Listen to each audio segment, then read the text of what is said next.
No sound, sister. We can't hear.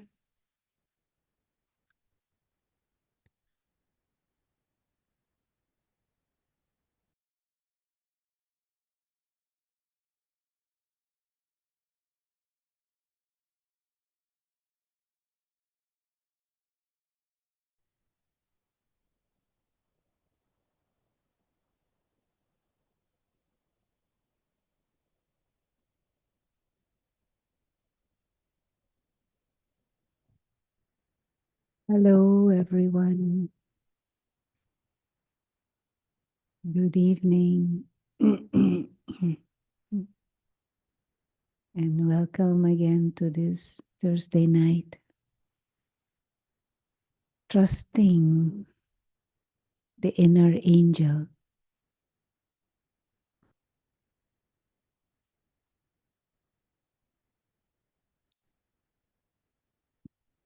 So, before we start with the sharings on this topic of angels, which fascinates all of us, let's have a few minutes of silence and some meditation.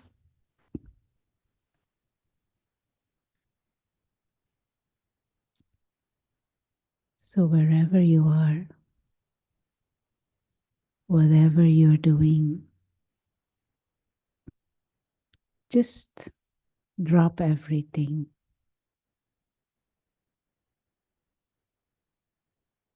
Become quiet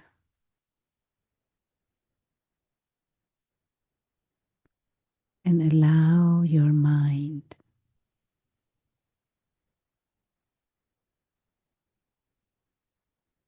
to become still.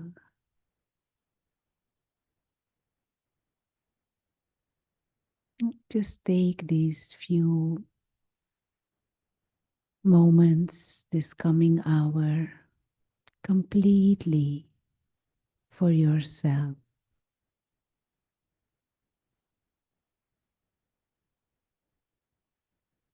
And we accept everything as it is.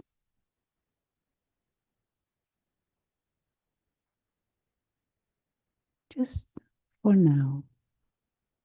Whatever is happening in the world, whatever is happening around, whatever is happening with the body, just for these coming minutes,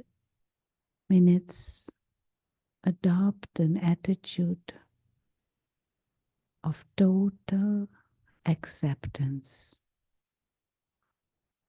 and relax.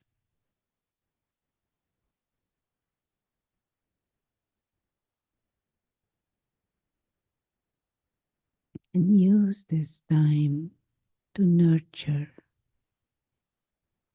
the self with stillness, with sweetness,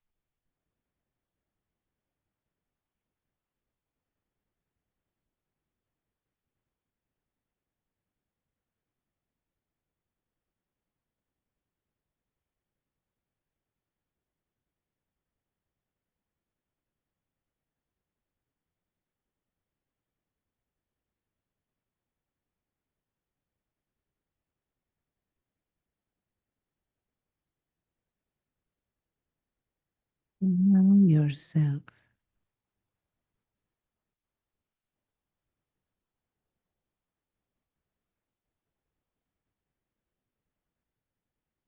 to just be.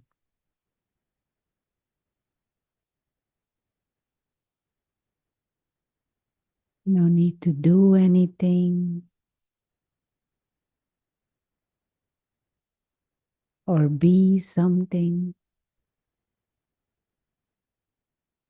Just let go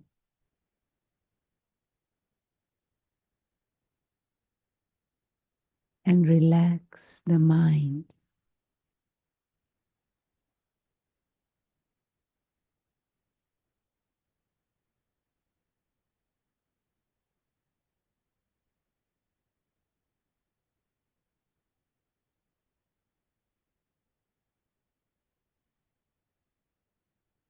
And on the screen of the mind, just hold a pleasant image of light.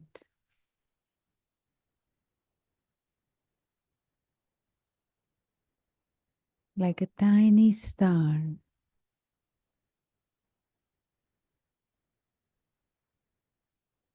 subtle, serene light.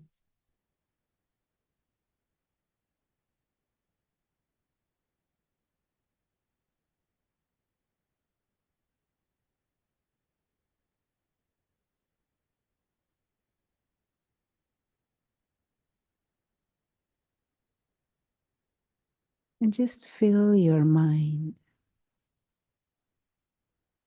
with this image of light,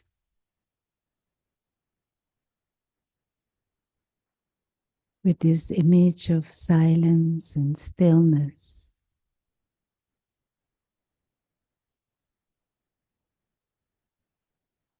Pure light.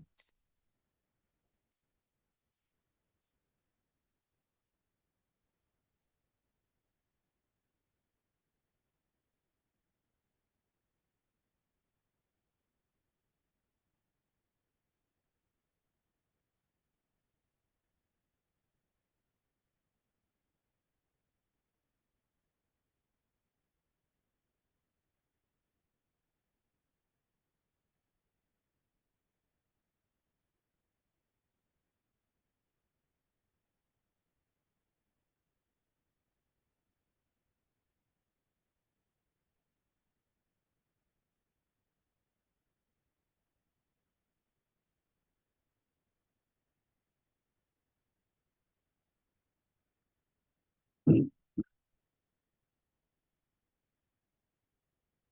in this silence, in this stillness, with this attitude of acceptance, it becomes easy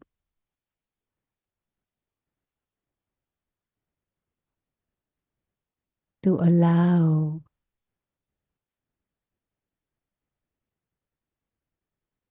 our qualities, our more refined characteristics to emerge.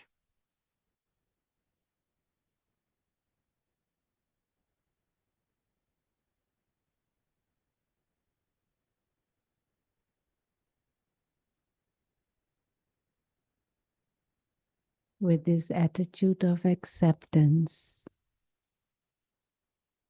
it becomes easy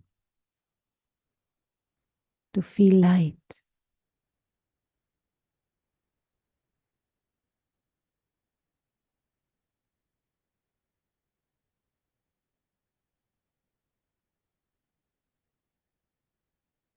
to feel free,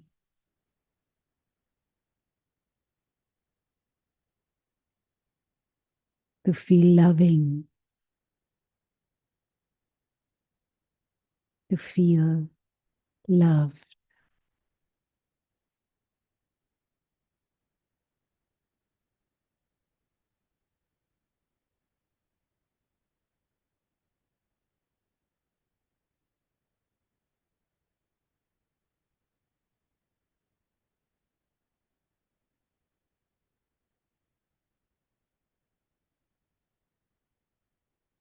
In silence, it becomes easy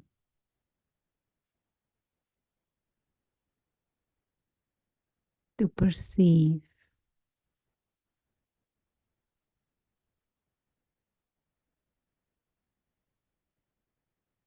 the presence of the Supreme.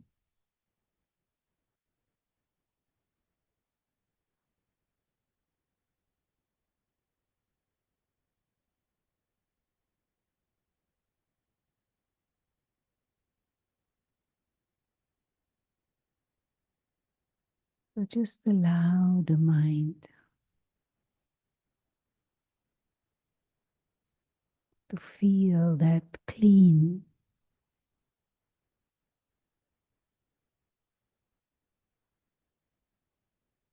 spacious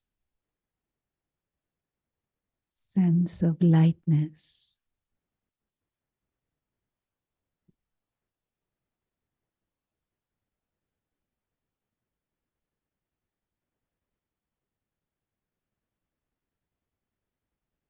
I am a being of peace.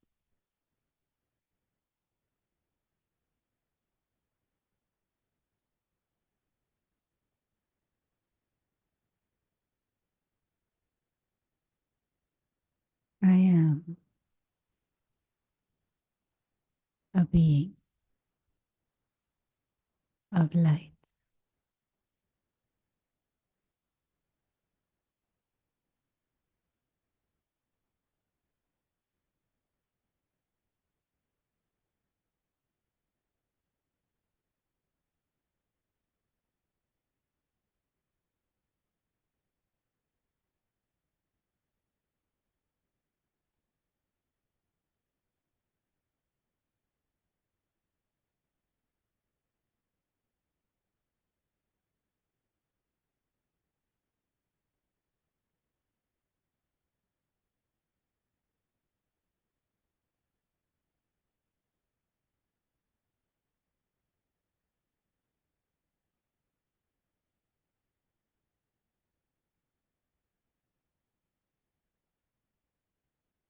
Slowing down,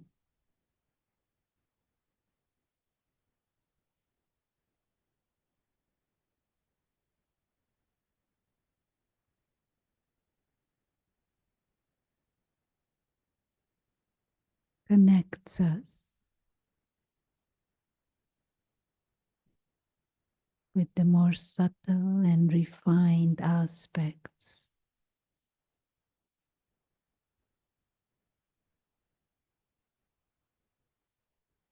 of the inner being.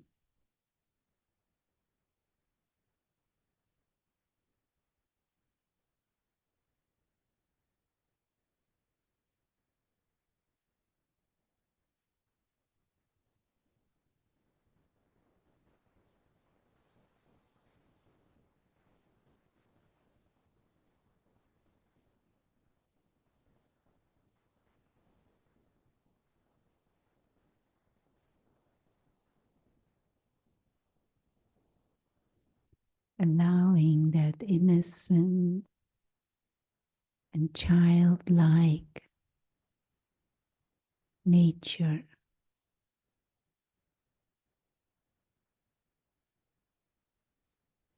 of the self to emerge.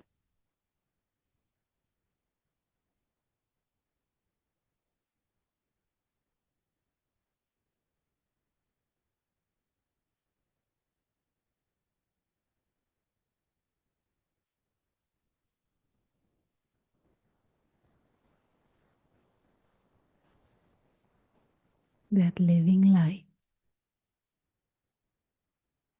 operating this body from the center of the forehead.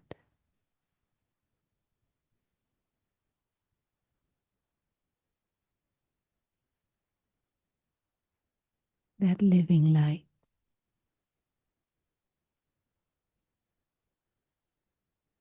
is I, the soul.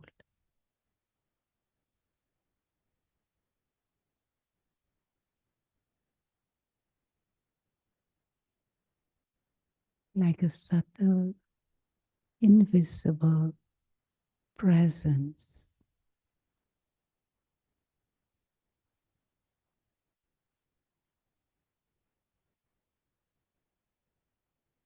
operating this body.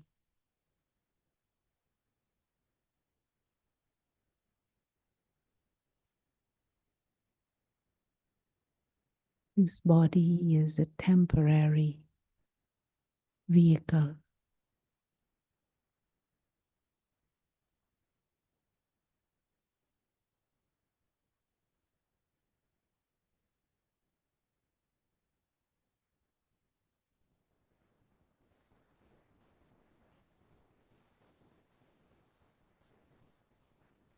pure, timeless, living light.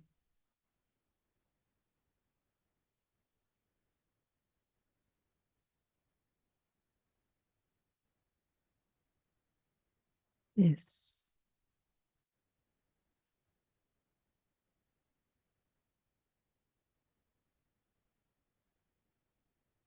is my true nature.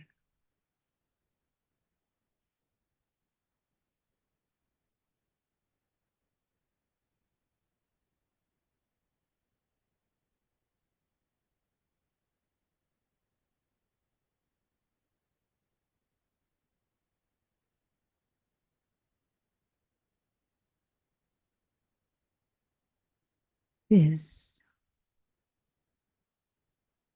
is the real self.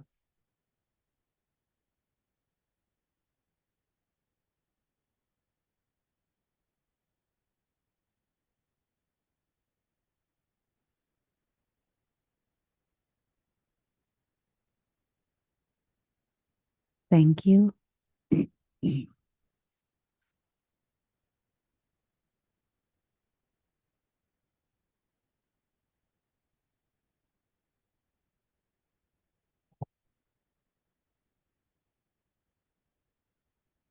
So tonight's talk is on angels.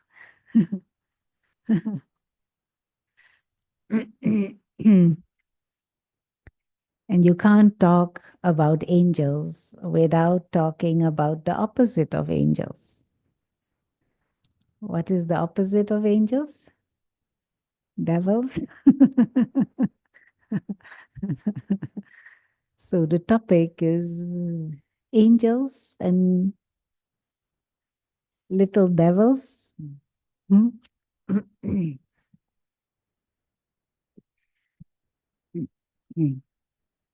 The aim is today to make it explore, make it a session where you explore, uh, where we experiment and get some new insights into the nature of ourselves. And on January 18th, 1969, the founder of the Brahma Kumaris, his name was Brahma, lovingly called Brahma Baba. And his picture is what you see on that wall over there for those who are at the center. So the left picture is when he was a sophisticated businessman, diamond jeweler, busy and very active in designing and selling, dealing in jewelry and diamonds.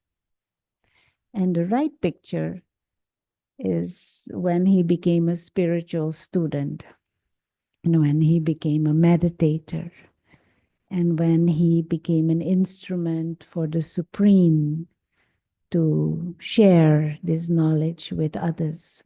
And so on January 18th, 1969, he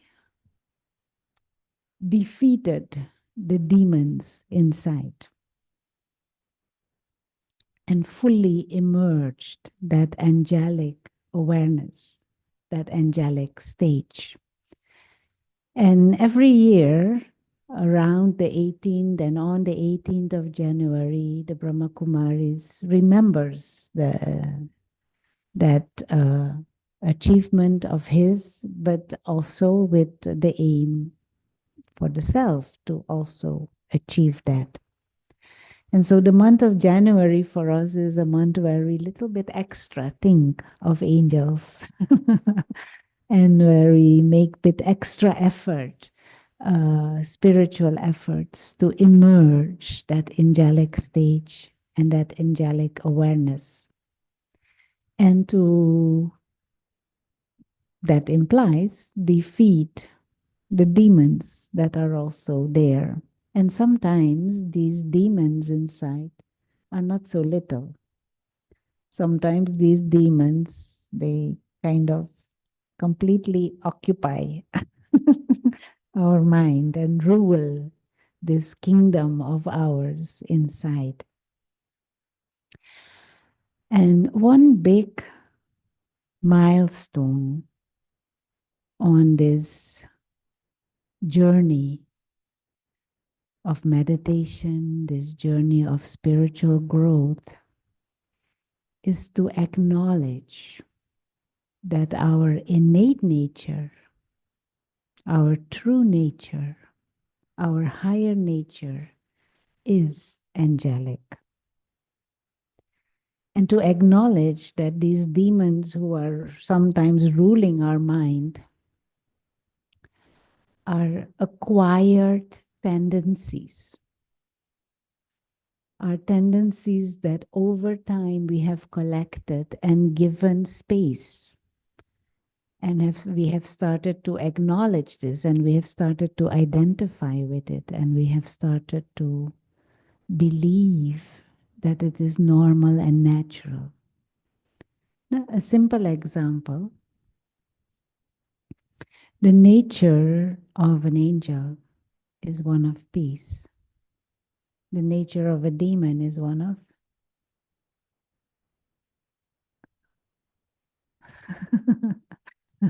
opposite of peace, peaceless, but also annoying, and being annoyed, anger, cannot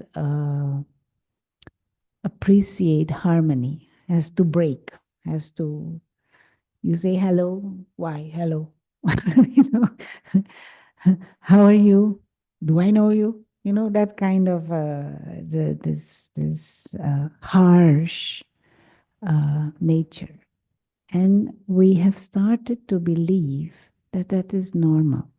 We have started to accept that that is how life is. And that is what is human nature. And because we accept it, that is why we don't do anything about it. Because we have accepted it, we do not make effort to, or we do not acknowledge the state of peace and peacefulness. Now, the other day, someone showed me a beautiful picture in a beautiful book on images of Native Americans. And there was a beautiful image of two women sitting cross-legged on the ground, beautifully dressed, and they were looking out over a valley and a huge lake. And just looking at the image, you could as if feel the vibe of silence and vastness. And there were two comments on that picture. One comment of some artist, and one comment of a Native American chief on the picture. And they had put both images. So this artist, or whatever, said, two women sitting idle, you know, wasting time in essence, he's saying.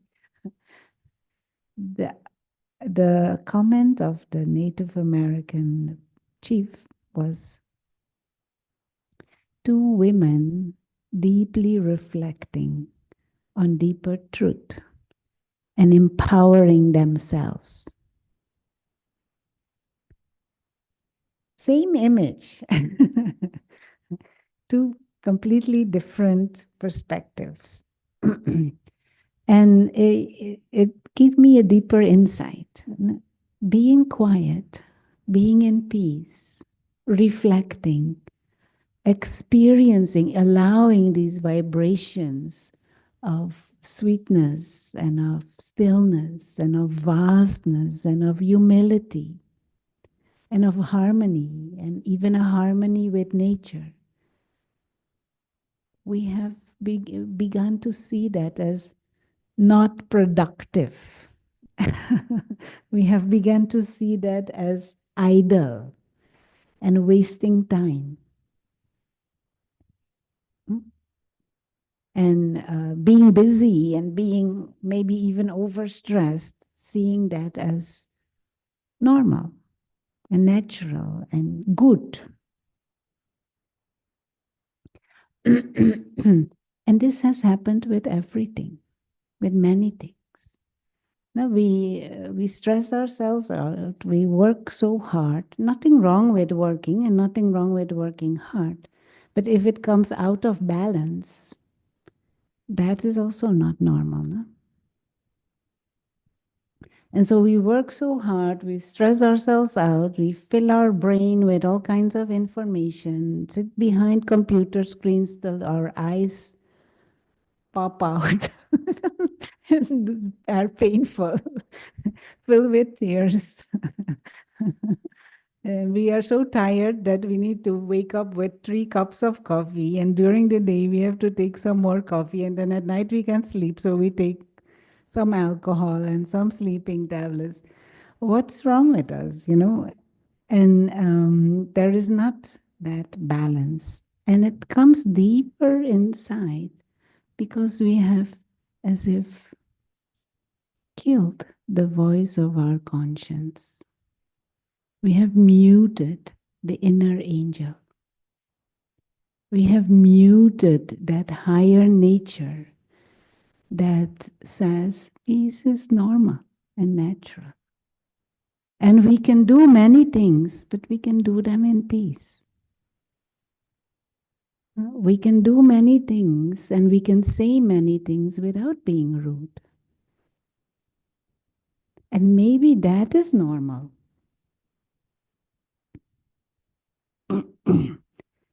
And so this trusting that inner angel again and not allowing ourselves to be influenced or impressed or being carried away by present day world culture with habits and tendencies which may be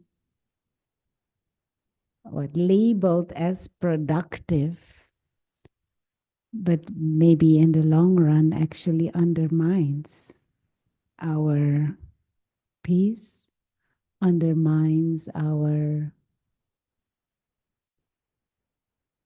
health, undermines our clarity of mind, undermines our what is it, discernment and decision making power. And definitely it undermines our sense of quality of life. So this is a big milestone. If we begin to feel that refined higher nature is normal, but it would also imply that many things I do nowadays are not so normal.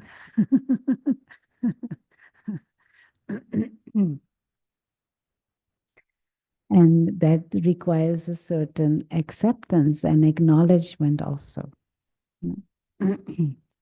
So this inner angel, the angel within, but also this little demon that is there saying, what, hit her, or whatever, to jump on, whatever. There's so many things that can happen. Say something back, or be nasty, or so there are so many things. take revenge. You have to, you have to, what is the word? You have to stick up for yourself. How do they say that? That is how you say. You have to stick up for yourself by putting the other down.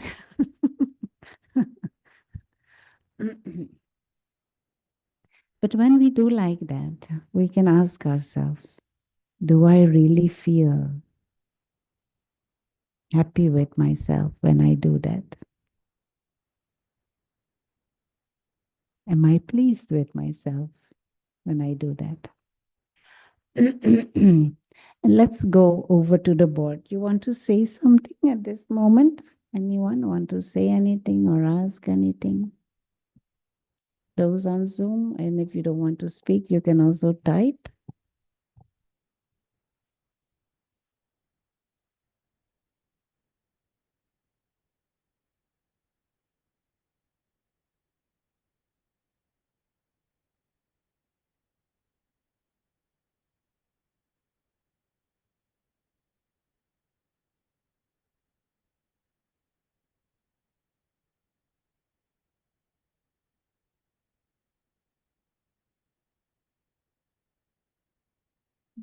Want to share anything? You want to say anything?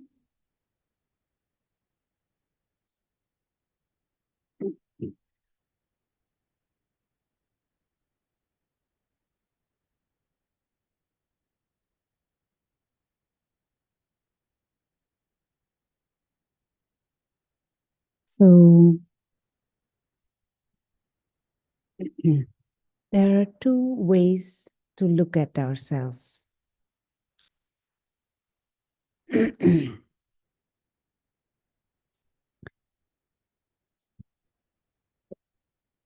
One way is where we think we are a mixture of vices and virtues.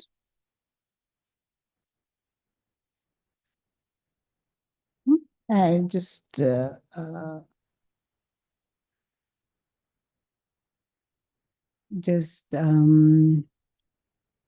simplifying it, where we kind of consciously or subconsciously feel or deeply believe or hold an image of ourselves that we are a mixture. We have some good qualities and we have some not so good qualities.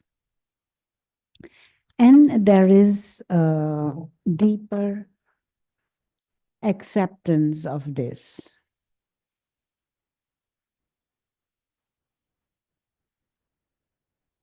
We might not like it.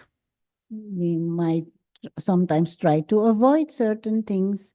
But deeper inside, there is an acceptance that this is who I am, this is how I am, and this is what human nature is like, this is what everyone is like, and you just need to kind of navigate this and try and find your way to deal with whatever comes your way.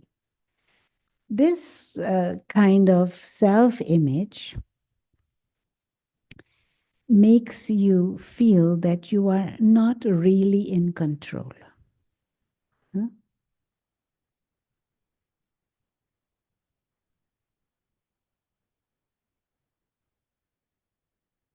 Not really in control. And it also makes us feel that anytime anything can happen.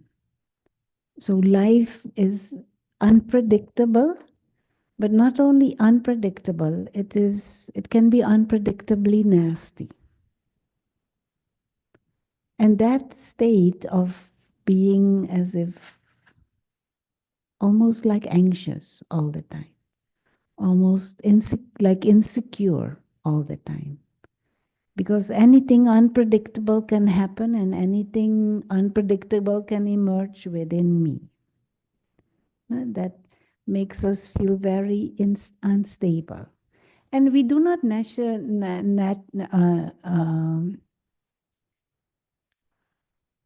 we do not necessarily rationalize this for ourselves. We do not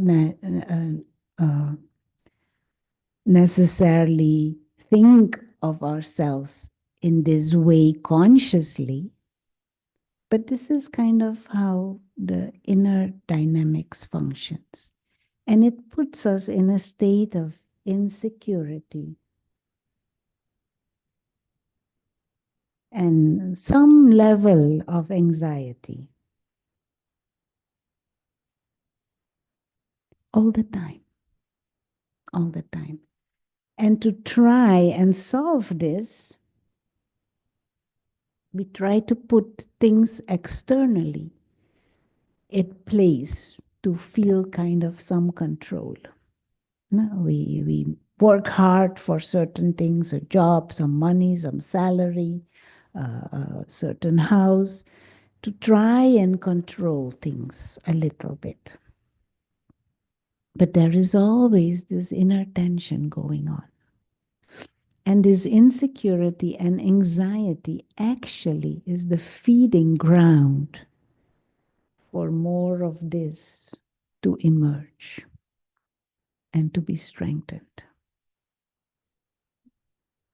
So we don't want that necessarily, but because of this trend, and we accept this condition, it puts us in a vulnerable place so that this actually gets nurtured. This doesn't. Now, the spiritual model says that this is not really the useful way to see it, and maybe also not the right way to see it.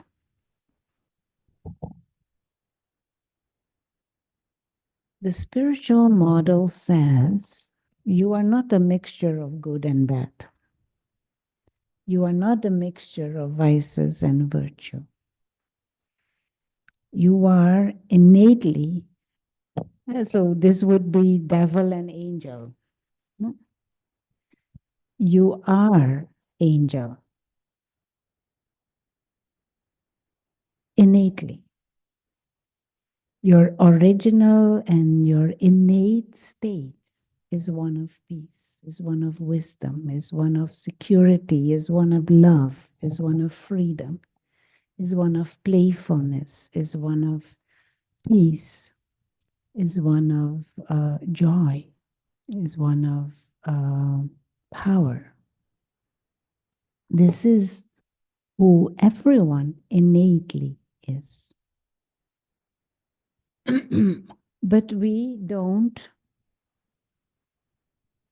over time, we don't have not acknowledged this.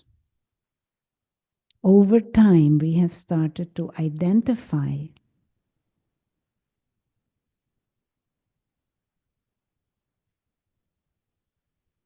with the body. We've started to identify with something that is temporary and limited in nature.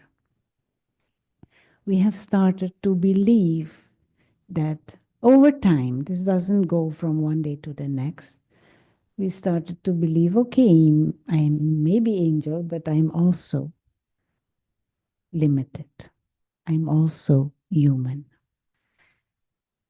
And so the return to our state of self-sovereignty, the return to our state of what would be royalty, spiritual royalty, the return to our state of self-awareness would be that we acknowledge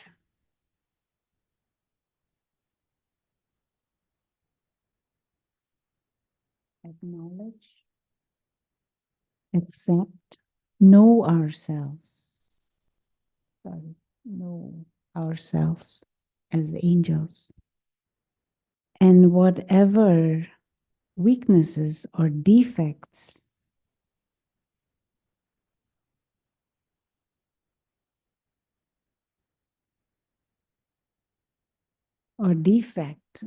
sometimes emerge, to see that as abnormal and to see that as an acquired, a learned tendency,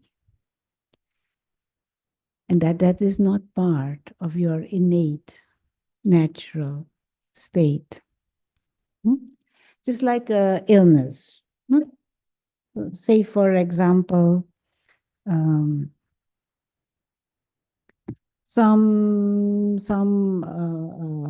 what is it? Some lump begins to grow here on the skin. I don't say that is part of the skin. It is there, it's sticking there, and it is a nuisance and it's creating problem, but is not natural and it is not innate. It is an aberration. It is something abnormal has happened, and this is why this lump is now there, creating problems. And so you will find a way to take it away or whatever and return to what is innate and natural.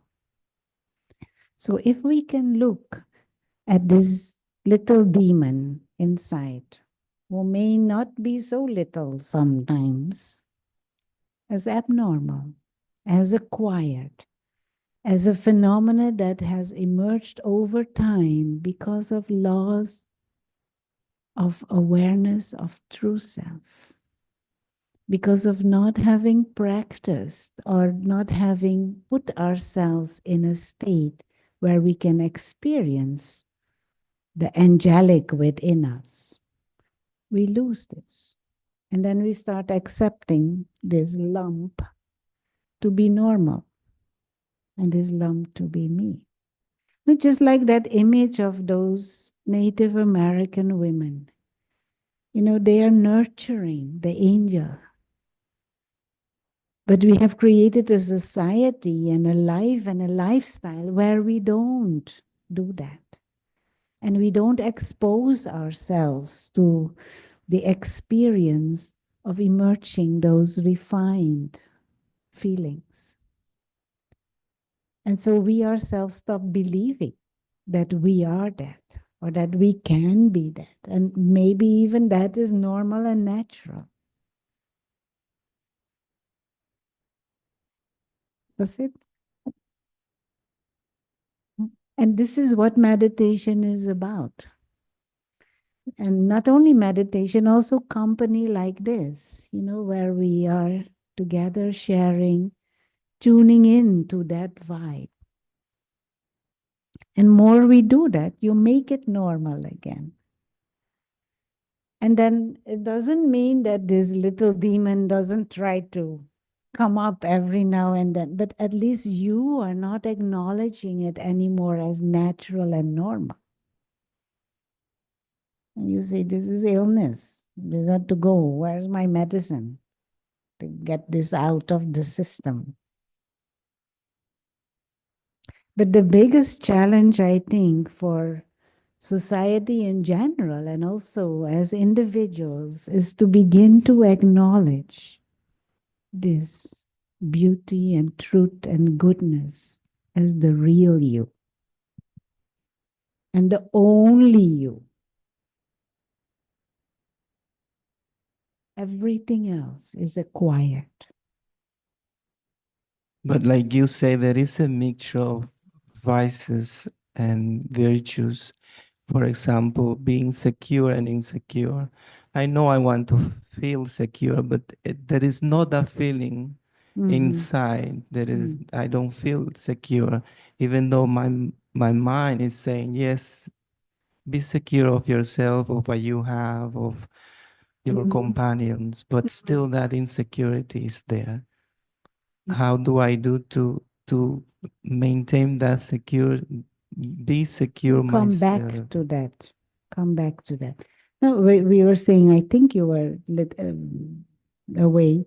We're saying there are two ways that we look at ourselves or can look at ourselves. One way is we look at ourselves as a mixture. The other way is when we understand ourselves, feel ourselves, look at ourselves as angel, and the vices are acquired. So, this insecurity, you may acknowledge that it is there, but not accept it as a normal state. Not accept it as that is how it is, and there's nothing I can do about it. Everyone is like that. That is how human life is like. Because if I have done that, I have as if surrendered to the demon and said, no, let the demon rule, and that is it. Now, of course, what to do about it is the next stage. That is like you're acknowledging there is a problem, there is an illness, what medicine to use. Now, what has made us insecure? Comparisons, very good. That is one big area. Comparing. They are like this, I am not. They have that, I am not. I should be like that. Why am I not? Comparisons makes us, what is it? Stressed out, I think. What else makes us insecure? Body consciousness. Yeah. Any form of ego. Because ego, I can give some example. Let's say you came in here and you were okay, you were happy, you were at peace, you need nothing, you just come for an hour here, listen, share, meditate, and then you'll go. You're happy when you came. Now you go and sit on that chair.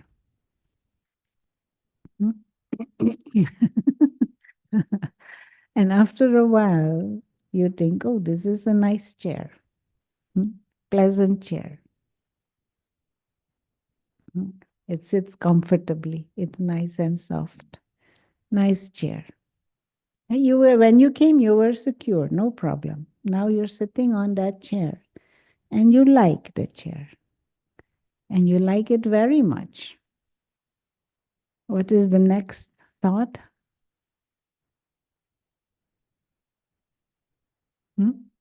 I want it. I want it. And then you go to the bathroom and you think, oh, this is my chair. No one should go sit on it. My chair. Actually, the moment you get into this trend, I want, then later on, maybe even I need, and later on, mine, this is where insecurity comes in. And now she looks at your chair, and you think, why is she looking at my chair? She wanting my chair. You came in peacefully without any concerns, happy and secure. Now you're creating all these kinds of complicated emotions. My chair, I want this chair. She looking at my chair. And you can now you can even create some feelings of animosity because she looking at your chair. And then Jose is saying, I have a much better chair than you.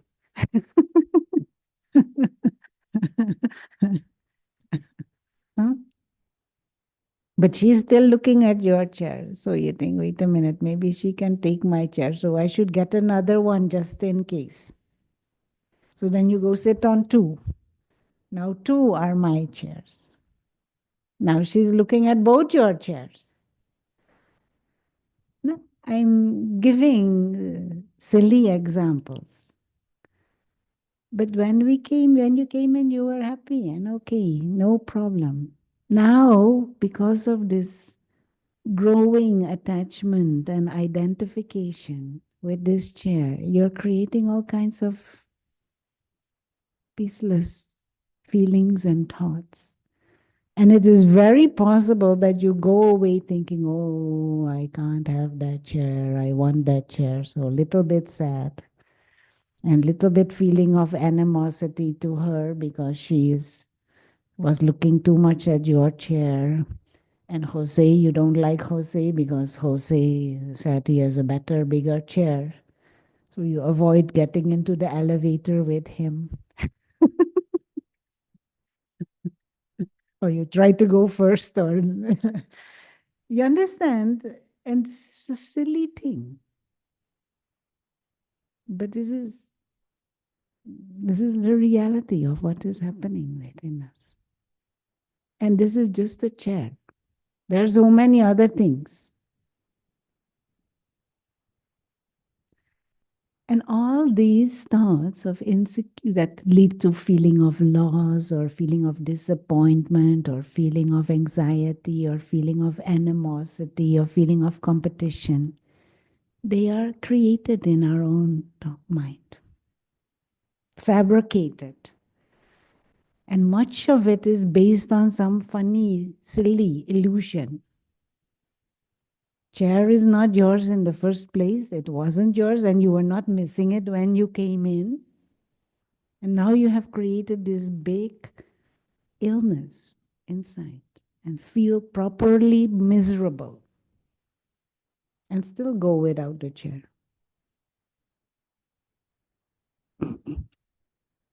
Hmm? So to avoid doing that, how can, this silly example, how can you avoid doing this? Hmm? How can we avoid doing this? This is not sensible, not to get into this tangle. I don't need nothing in the first place. I came here, I did not need any of this. It is nice, it is extra as a gift, a nice experience, but I don't need any of this. I wasn't missing this when I was walking on the street coming here. You have everything you need already. You come here, it is extra, and you go. This is like a guest mindset. To get out of this fabricated feeling of ownership and needing and desiring, it blocks our ability to appreciate and to enjoy. And we have created this greed mindset, need mindset. And that makes us suffer.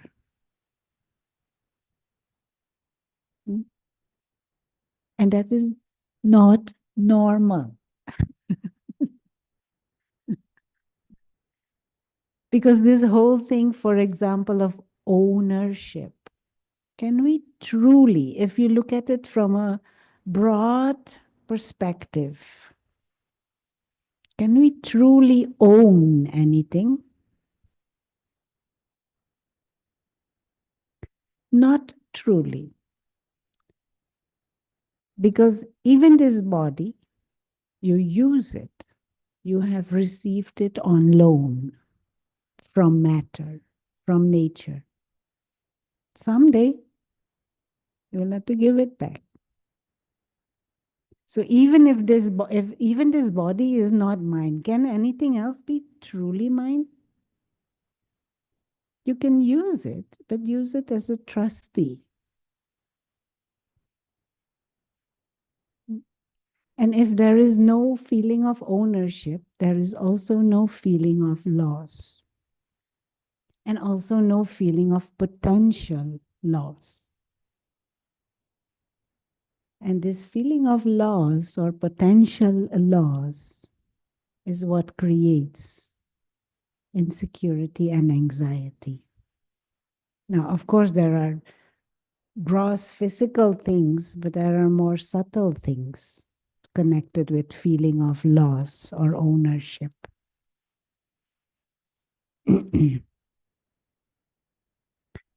Yeah, can you read it? Is there a difference between intuition and angel voice inside of us?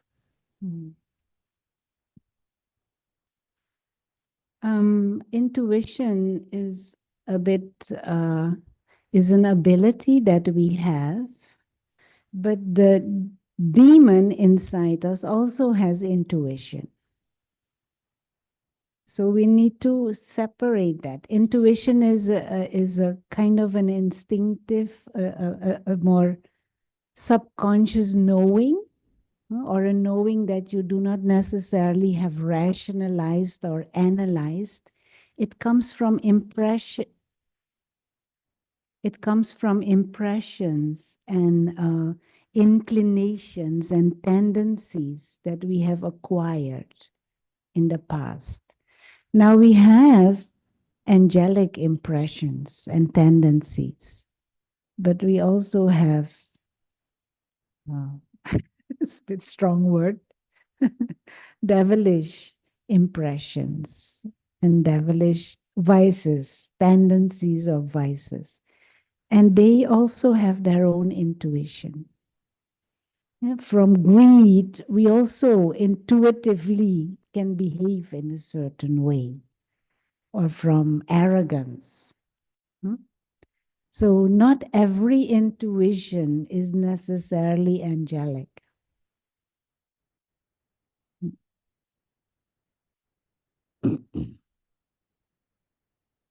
Some are not.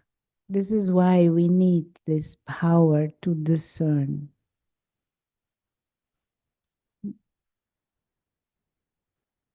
Okay. Any other question or sharing?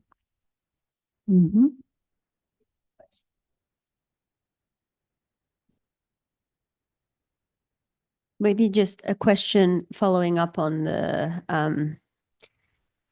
us being intuitive, and it can be angelic or it can be devilish. I think as I'm understanding it more, I go by a feeling, what it brings. If that that impulsive intuition, it's a feeling, right? If it comes up, the way I kind of analyze it, I think, and I don't know if this is the right way, so that's why I'm asking, but if I feel at ease and calm and it's like a letting be or a letting go, I know it's angelic, you know, versus the latter where it's you feel tense and it's because of you're scared or fearful. Like that's how you can decide. That is definitely a big part of discernment, but also the result.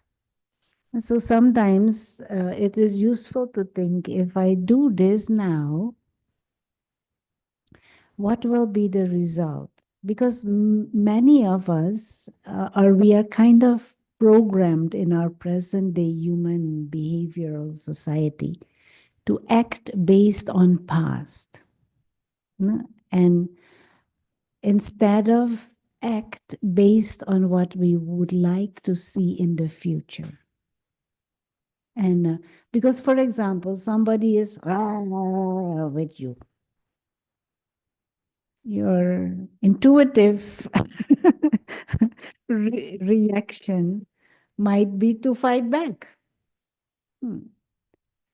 Or next time you see that person, you think, oh, let me avoid this person. That means I'm acting based on the past experiences. But where would I want this relationship to be in the future? Let me act in that way. And that, of course, that means I have to renounce maybe some comfort now. Just be quiet, be respectful, be pleasant. And others may say, oh, you are a dummy or a coward, or you're allowing them to, but you are using your wisdom to deal with the situation because you're constructing something for the future. And this is actually a good example where our intuition may actually not be so angelic. Somebody is disrespectful, so you just lash out too. That's not angel. That is demon fighting demon. Hmm? Okay. Okay. Time has passed. Let's close with a few moments of silence and okay, yeah, one more question and then we'll close.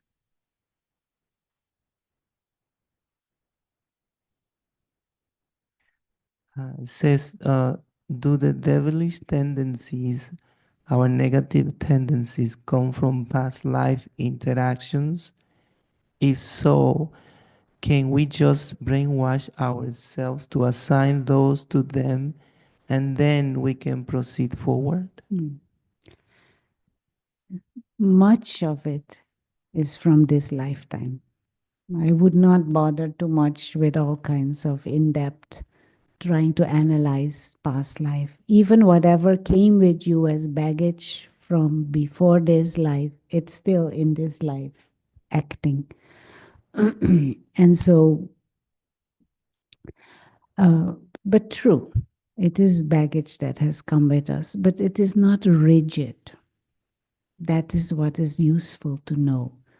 Whatever tendencies, inclinations, even habits, even deep dependencies, they are not fixed. We can change, we can shift things around.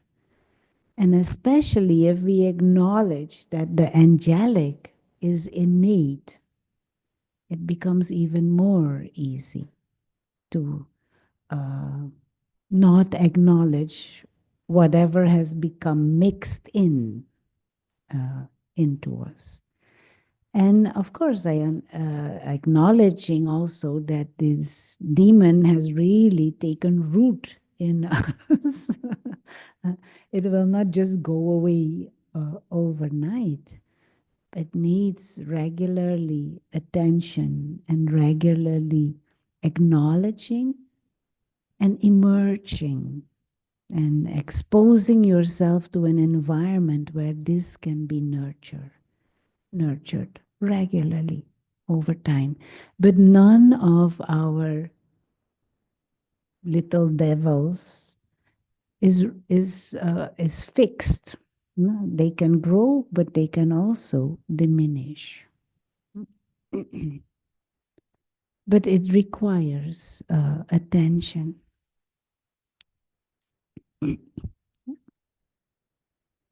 Okay. A simple example that, for myself, for example, there was the habit of eating lots of salt. And it was, like nice, salty, salty, salty. And lots of indulgence through salt. But at some stage, I just chose to diminish it. Motivated, of course, by the doctor and the threat of medication. But I changed the diet and I changed the usage of salt. And now there is not even the pull anymore. Yeah. So it came with me, and yes, there was plenty big indulgence around it, but it has now changed, and now there is not even the feeling of need for it anymore. And there are many other things also in relationships. Okay, but time. Okay, one more, and then really last. Deepa? Yeah, I asked about the past life.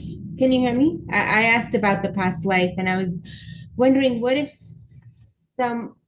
our own devilish tendencies are only come about by someone else's devilish tendencies? Like they're They're only only coming out by someone else's devilish tendency. Yeah. So that means it's Then you also need to expose yourself to company that brings out the angel, mm, so that your angel becomes stronger and is not, the demon cannot be triggered by someone else. And the deeper aspect of meditation and spiritual growth is when you develop that intimate relationship with the Supreme. And through your meditation, you take that mental company all the time. And the Supreme Soul's company nurtures the angel. So that becomes stronger and stronger and stronger. mm, Meantime, I mean, don't stand there if somebody is nasty and angry. If you can, don't expose yourself to those type of situations, but sometimes you cannot avoid. mm. But you can always choose your company wisely. But one is physical company, the other is mental company. Right. Yeah. Mm. My aunt used to say, this is about, actually, this is a family member, but my aunt used to say, just fill your ears with cotton balls as soon as they start speaking. And then that's good. Yeah. Okay. Thank you, and appreciate very much your interest and the exchange, but time is there. So let's close with a few moments. And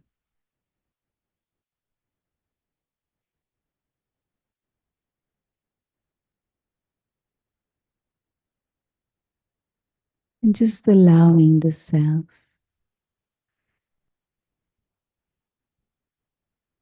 to accept that we are innately angelic souls.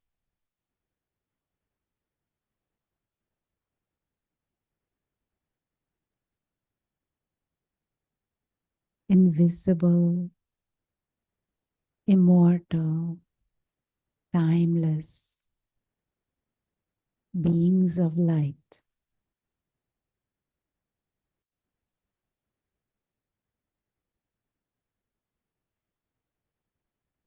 A guest on this planet, a guest in this body.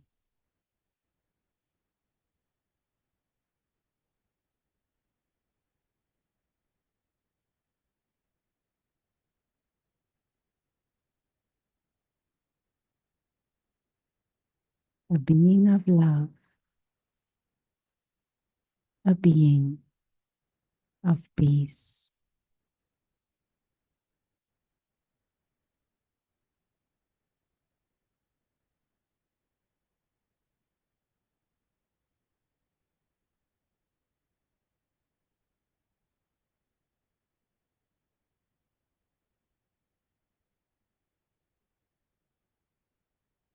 Thank you.